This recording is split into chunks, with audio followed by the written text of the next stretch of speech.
Come on, 2, 3.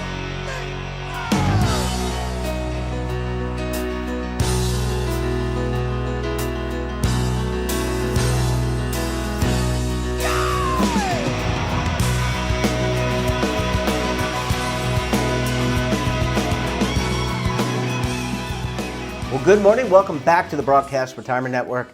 I'm Jeff Snyder. This is BRN AM for Thursday, January 13th, 2022. And our top story today, 6 public sector workforce trends to watch in 22. Joining me now to discuss this and a lot more is Dr. Joshua Franzel of the Mission Square Research Institute. Josh, great to see you. Happy New Year. Thanks so much for joining us on the program this morning. Happy New Year to you as well. Thanks for having me.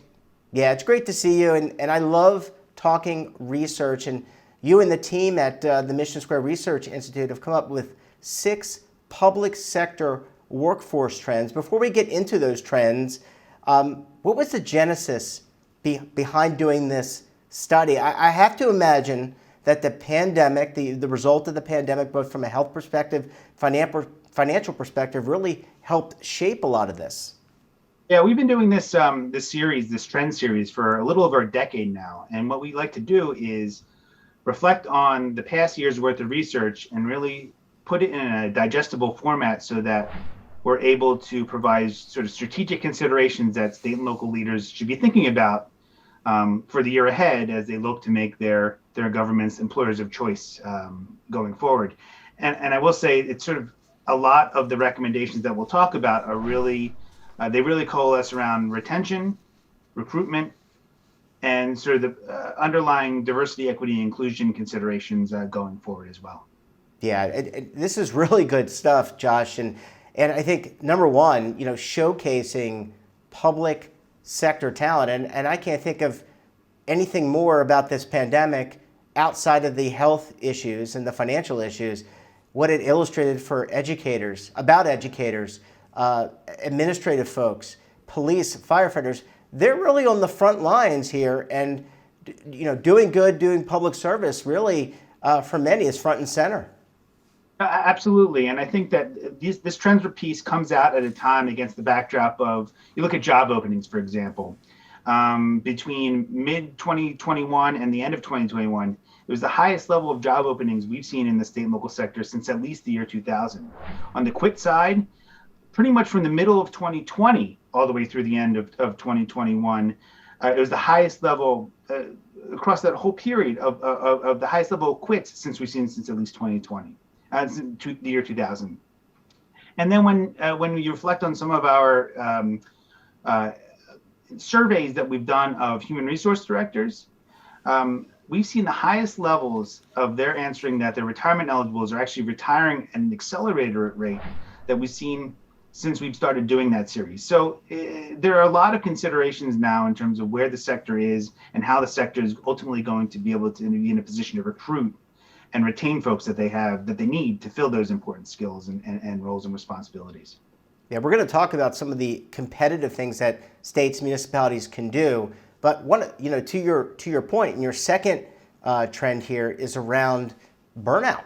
And look, if you're on the front lines, police, firefighter, hospitals, teachers, you are at risk of burnout. And so having employee assistance programs, wellness, mental health programs, these are really important changes that state and local governments can make to keep and also possibly attract new employees. You're spot on there. And I think, when we've been doing a series of national polls of state and local workers every 6 months since the beginning of the pandemic. And what we've seen in our most recent polling is 50% of state and local workers do not feel that their pay and compensation matches the risks that they were taking throughout the course of the pandemic in providing services to the public. So I think that's important to focus on. And that's translating into a little under a third, 31%, considering changing jobs as we move forward out of the public sector. So burnout is key. The fact that you bring up EAPs, the fact that we're focusing a lot on health and financial wellness programs, flexibility in work arrangements, which I hope we could talk about a little bit more in the interview. There's a lot to focus on, but it's important for state and local leaders to focus on mitigating the challenges brought on by burnout. Yeah, there's a lot of need here for dynamics. We've seen businesses adapt. I would think public sector employers need to continue to adapt it well. It's not saying that they haven't adapted at all.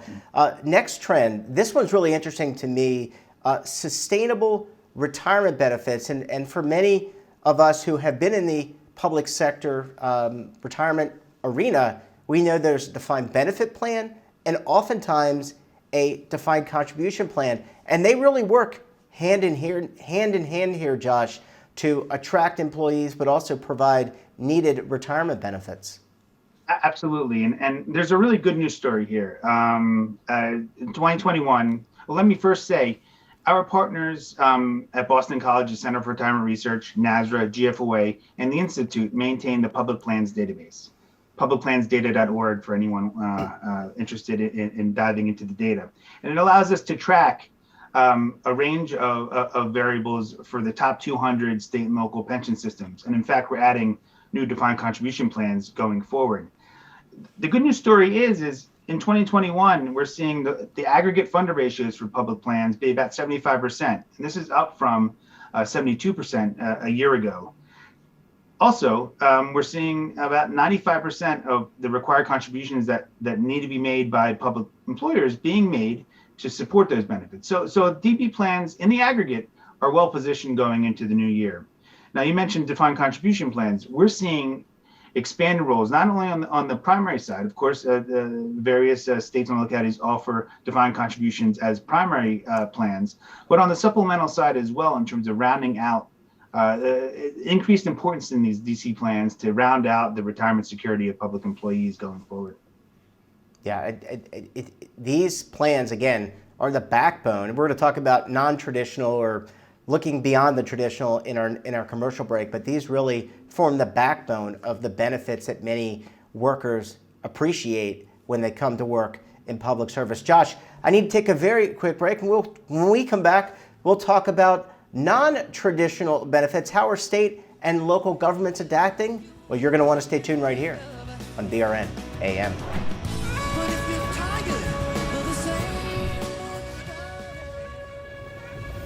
Imagine a new television network that will make you richer, healthier, and in control of your financial future.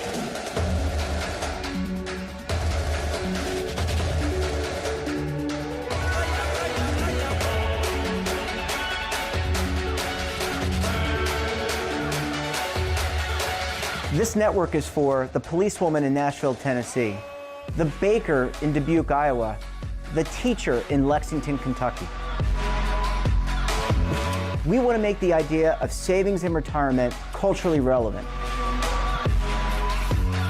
But what do you see as a defining issue of the midterms, especially for the smaller businesses? I mean, they are the lifeblood of the American economy.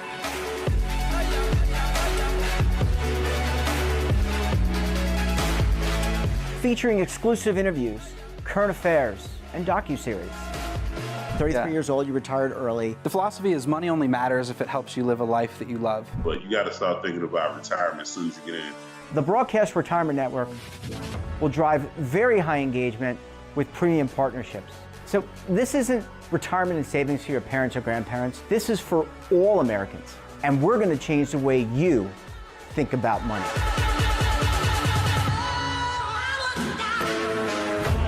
Welcome to the next frontier of retirement and savings. This is BRN, the Broadcast Retirement Network. Are you stuck with a low credit score? A credit report and score that's causing you to be denied credit or pay higher interest rates than others for the same things? Then do what Terrence did and call Credit Repaired for your free credit evaluation to help restore your credit. I started thinking about buying a new house, and my score wasn't where I needed it to be. I called and spoke with one of the representatives, and we just had a good conversation, and I liked what he was saying. Just one call for his free credit evaluation was all it took to start back on the track to repairing his credit. seeing the deletions and I'm getting the report, so I know something's being done. It does make a difference to me. All it takes is one call to get started. Credit repair has given me a second chance to have a better credit score. Don't let a low credit score hold you back another day. Do what Terrence did and make the call for your free credit evaluation. Call 800-819-4152. That's 800-819-4152. Again, 800-819-4152. Welcome back. We're talking this morning to Dr. Joshua Franzel of the Mission Square Research Institute. Josh, thanks so much for sticking with us this morning. Oh, thanks for the opportunity. I'm enjoying the conversation. Yeah, this is a great conversation. And look, I probably should have done this at the outset of the first segment, but all this information that we're talking about, some of it's rotating as we're talking, which is great, but where can viewers check out more of the data that we're referencing in this conversation? Yeah, so the trends piece that we're talking about today and all the underlying research that was done throughout the course of 2021 and some previews for 2022 are available via missionsq.org. So I'd encourage your viewers to take a look. Research comes out on a monthly basis, and so if they like to sign up for our newsletter, we'll be sure they get the latest research that comes out from the Institute in their inboxes once a month. Yeah, you don't sound busy at all, Josh. All right, let's and there's a whole team of people behind you too. Let's not forget that. A great team of people, in fact. Great team. So it's not just Josh baking up stats in the laboratory. Not. Yeah. All right, Josh, let's talk about thinking outside the box here and thinking beyond traditional benefits. We've seen private sector employers do things like financial wellness benefits or student loan repayment programs. Mm-hmm. Where does all this stand in the public sector? Yeah, so certainly retirement benefits and healthcare benefits are these what we consider the traditional benefits are certainly key and a centerpiece of compensation for state and local workers. But what we're seeing with especially more innovative public employers is they're looking at sort of the whole compensation and benefits package to see if it's optimized or as close to optimized as it can be to recruit and retain individuals of all career stages. And so to your point, we're seeing a lot more focus on emerging non-traditional benefits such as emergency savings plans or student loan repayment plans or enhanced financial wellness programs to really help address some of the needs of employees starting out their careers, in the middle of their careers, or approaching retirement. So it's looking at the benefits packages much more holistically. Yeah, and really, when you think about who you're competing against, if you're an employer in the public sector, you're competing against not only other public sector employers, but you're competing against the private sector as well. So you want to make sure that you have the best benefits possible to attract those workers. Absolutely, and your point about competition and other sectors is a lot of folks think that once states and localities post a job opening, there will be a match between available labor and their local market and the job openings. But we're seeing, as this is the case not only with the state and local sector, but as we're reading in the press, the national and in some ways a global labor market, employers are having to think outside of the box about how to attract the key talent they need in a highly competitive labor market. Yeah, it's going to take a whole paradigm shift here, Josh. All right, Josh, let's talk about this next trend. And I think this is an area, the public sector is ahead in a lot of ways, but this is an area where the public sector, in my opinion, is really ahead. And that's diversity, equity, and inclusion policies, goals, objectives, et cetera. And we see this play out in sustainable investing, ESG, other similar concepts. But what say you in terms of this important trend? So back in the fall of 2021, we released what we consider the first of its kind report looking at sort of diversity and equity inclusion focused specifically on the state and local sector. And what the trend that we highlight in this piece dives into is essentially three layers. One is governments need to think strategically about how well their workforce is matching the community that they're serving. And so it's important for governments to look to see the match or lack thereof when they're providing services to the public. Another aspect is the report and this trend recognize that there are certainly productivity, and performance enhancements that come by having a more diverse workforce. So as governments look to put into place steps to make themselves even more efficient going forward, it's important to focus on the diversity, equity, and inclusion of the workforce as well. And then finally, when you think of automation, you think of shared service arrangements, you think of contracting out. The report and this trend really focus on how these sort of enhancements from automation and whatnot impact different demographic cohorts differently. And so governments need to be conscious of that and track that in order to mitigate the impact on certain demographic cohorts relative to others. Josh, the Great Resignation is something that we have heard about consistently since around the start of the pandemic. People just said, look, I want to do something different. And that's no different in the public sector. People have said it, and you've even alluded to this throughout our conversation. People said, I want to do something a little bit different, and I'm really ready to quit my job, and maybe there's too much stress or whatever. Governments need to focus on what's driving the Great Resignation and come up with a counter to that or a response to that, whether it's greater work flexibility, maybe work sharing, things like that. I'm glad you brought that up. We're going to be coming out with a new research infographic focusing on the drivers and some potential solutions to address the Great Resignation as it pertains to the state and local sector. We're seeing a lot more proactive public employers focusing on what can be done to address folks leaving. And so flexibility with scheduling, flexibility with how and where work is performed, looking at opportunities for paid family leave, for perhaps subsidized childcare, and enhanced mental health benefits. All of these can go a long way to helping governments best position themselves as employers of choice and sort of reducing, you're not going to eliminate, but reducing the level of folks that are quitting or going to other sectors or other employers and reducing the impact of this Great Resignation that we're seeing today.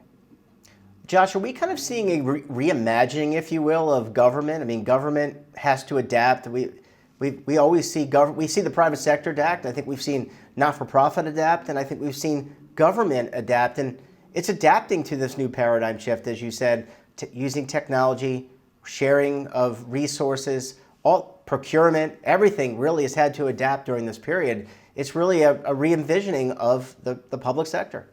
Absolutely, and we've been doing for a little over a decade an annual workforce survey with the International Public Management Association for Human Resources and the National Association of State Personnel Executives. We've been doing it of HR professionals throughout states and localities. And what we're seeing is, pertaining to what the point you bring up here, is going into the pandemic, there was a much narrower view of what jobs were eligible to be categorized as remote eligible or remote work eligible.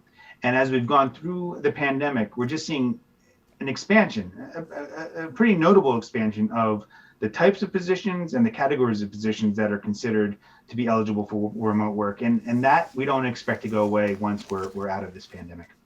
Yeah, well, Josh, it's great to kick off the year with a look at these workforce trends. And I know we'll be talking with you and the team throughout the year to see how things kind of match up through thick and thin and what happens the rest of the year. Josh Franzel, great to see you. Thanks so much for joining us. And we look forward to having you back on the program again very soon. Thank you very much. That wraps up this episode of BRN AM. Have a topic of interest, someone you think we should talk to, drop us a line. And don't forget, for all the information in lifestyle, wellness, tech, finance, so much more all in one place, check out today's edition of our daily newsletter, The Morning Pulse. Want to see our latest content or search our archives? Then check out our streaming partners like Amazon, Roku, Samsung, and over 100 more. We're back again tomorrow. Until then, I'm Jeff Snyder. Stay safe, keep on saving, and don't forget, roll with the changes. Waiting here for you to take and drink of. But if you're tired, come on.